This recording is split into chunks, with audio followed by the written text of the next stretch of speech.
Umpire কি কিছু খায় না খেয়ে আসছিল, নাকি ব্যাপারটা এমন যে তুই শুধু পায়ে লাগা, আউট করার দায়িত্ব আমার? মাহমুদুল্লাহর যেই বলটা প্যাডে লেগে লেগ স্ট্যাম্পের বাইরে দিয়ে 4 হয়ে গেল, সেটা সে আউট দিল এবং কোনো রকম ভাবনা চিন্তা ছাড়াই পায়ে লাগছে আর আউট। তৌহিদ হৃদয়ের বলটা থাই প্যাডে লাগলো, ওটা শুধুমাত্র আম্পায়ার্স কলের কারণেই আউট হইল। সম্ভব জিতা ম্যাচটা হারলাম, এবং প্লেয়ারদেরকে কোনো দোষ দিতে চাই না। লো স্কোরিং ম্যাচ এবং পিচের কন্ডিশন অনুযায়ী এই পিচ কী অবস্থা সেটা গতকালকে ইন্ডিয়া পাকিস্তানের ম্যাচ দেখেই বোঝা গেছে।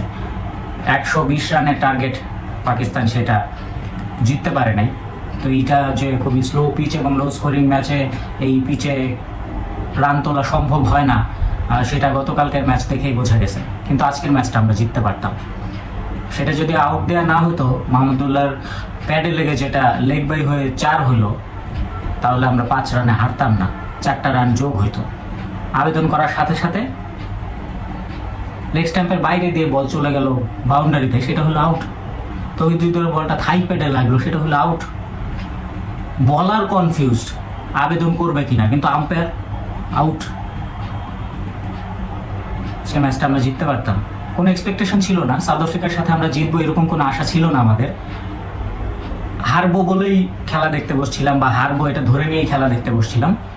কিন্তু বলাররা যেরকম দুর্দান্ত পারফরমেন্স করলো, আজকে স্যালুট দিতে হয় এবং সাধুবাদ জানাইতে হয় বোলারদেরকে। সাউথ আফ্রিকার মতো সাউথ আফ্রিকা টিমের এরকম হার্ড হিটার ব্যাটসম্যানদেরকে এরকম নাকামি চুবানি খাওয়ানো এটা খুব সহজ কথা না। হ্যাঁ, সেই ব্যাটসম্যানগুলা যখন উইকেট বিলিয়ে দিয়ে চলে গেল, মাত্র 114 রানের টার্গেটে আমরা ব্যাট করতে নামলাম। তো বোলারদের পারফরমেন্স দেখার পরে আমরা আশায় বুক বাঁধছিলাম যে আজকের ম্যাচটা আমরা জিতবো। সেটা 4 রান হতেই পারতো, তৌহিদ হৃদয়ের ওটা আউট না হলেও পারতো। Bad luck. সবসময় ভাগ্য আমাদের বিপরীতেই যায়, সমস্ত ডিসিশনগুলো আমাদের বিপরীতেই যায়, যার সঙ্গেই খেলা হোক না কেন। প্লেয়াররা দুর্দান্ত পারফরমেন্স করেছে আজকে, বিশেষ করে বোলাররা।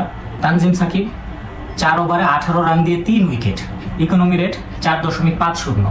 তাসকিন 4 ওভারে 19 রান দিয়ে 2 উইকেট, ইকোনমি রেট 4.75।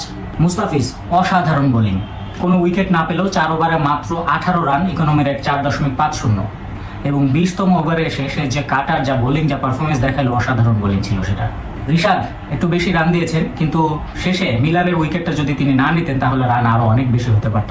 4 ওভারে 32 রানে 1 উইকেট, ইকোনমি রেট 8। সাকিব 1 ওভারে 6 রান, ইকোনমি রেট 6.00। মাহমুদুল্লাহ 3 ওভারে 17 রান, ইকোনমি রেট 5.67। আমাদের ব্যাটসম্যানরাই যে শুধু বল নষ্ট করেছে বা রান তুলতে গিয়ে প্রচুর বল খরচ করেছে তা না, সাউথ আফ্রিকার ব্যাটসম্যানদের অবস্থা দেখলেও কিন্তু সেটা বোঝা যায় যে এই পিচে রান তোলাটা একটু কঠিন। ডিকক 11 বল থেকে 18, 1টা 4, 2টা 6। Hendrix golden duck. মার্করাম 8 বল থেকে 4 রান, 1টা 4। স্টাবস 5 বল থেকে কোনো রান সংগ্রহ করতে পারেনি, ডাক। ক্লাসেন 44 বল থেকে 46, 2টা 4, 3টা 6। ডেভিড মিলার 38 বলে 29, 1টা 4, 1টা 6। এবং এই পার্টনারশিপটাই রান অনেক দূর নিয়ে গিয়েছিল। তারপরেও আমরা এই ম্যাচটা জিততে পারতাম আম্পায়ারের কিছু এরকম ডিসিশন না হলে, বা আমাদের ফেভারে 2-1টা ডিসিশন আসলে। তবে ব্যাটিংয়ে মোটামুটি কয়েকজনের সেই আগের ফর্মই দেখা গেছে। তানজিদ হাসান 9 বল থেকে 9 রান, 2টা 4।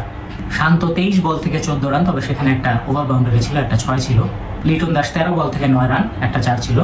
সাকিব ব্যাটিংয়ে আজকেও ব্যর্থ, 4 বল থেকে 3 রান। তবে সাকিবের ব্যাটিংয়ে ফর্মে ফেরাটা খুবই জরুরি। সাকিব আল হাসানের মতো এমন একটা প্লেয়ার, তিনি যদি ফর্মে না ফেরেন তাহলে সেটা দলের জন্য অনেক বড় ক্ষতির কারণ, এবং তিনি যদি ফর্মে ফিরে আসেন তাহলে ব্যাটিং লাইন আপ আরও বেশি স্ট্রং হয়ে যায়। তো আমরা সাকিবের ফর্মে ফিরে আসার জন্য আশা করছি। তৌহিদ হৃদয় আজকেও দুর্দান্ত, 2-6, 2-4, 34 বল থেকে 37।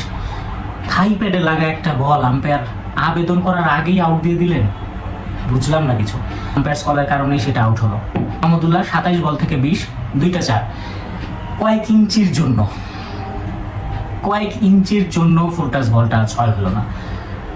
তিনি যেমন আফসোস করলেন, আফসোস সারা দেশবাসীও করছে, আফসোস আমরা সবাই করছি। কয়েক ইঞ্চির জন্য ওটা 6 হলো না, ওটা 6 হলে আমরা ম্যাচটা জিতেই গিয়েছিলাম। যাই হোক, আফসোস নেই, কারণ ধরে নিয়েছিলাম আমরা সাউথ আফ্রিকার সাথে হারবো। তবে এই ম্যাচ শুরুর পর থেকে আমাদের যে পারফরমেন্স ছিল, আমাদের প্লেয়াররা যে পারফরমেন্স দেখাচ্ছিল, তাতে মনে হচ্ছিল যে আজকে আমরা ম্যাচটা জিতবো। এবং ব্যাটিংয়েও শেষ ওভার আসা পর্যন্ত আমাদের মনে হচ্ছিল যে ম্যাচটা জিতবো। শেষ পর্যন্ত আর জিততে পারলাম না। যাই হোক, বাকি দুটো ম্যাচ আছে, সুপার এইটে যাওয়ার আশা আমাদের এখনও আছে। দেখা যাক, ইনশাল্লাহ আমরা এবার সুপার এইট খেলবো।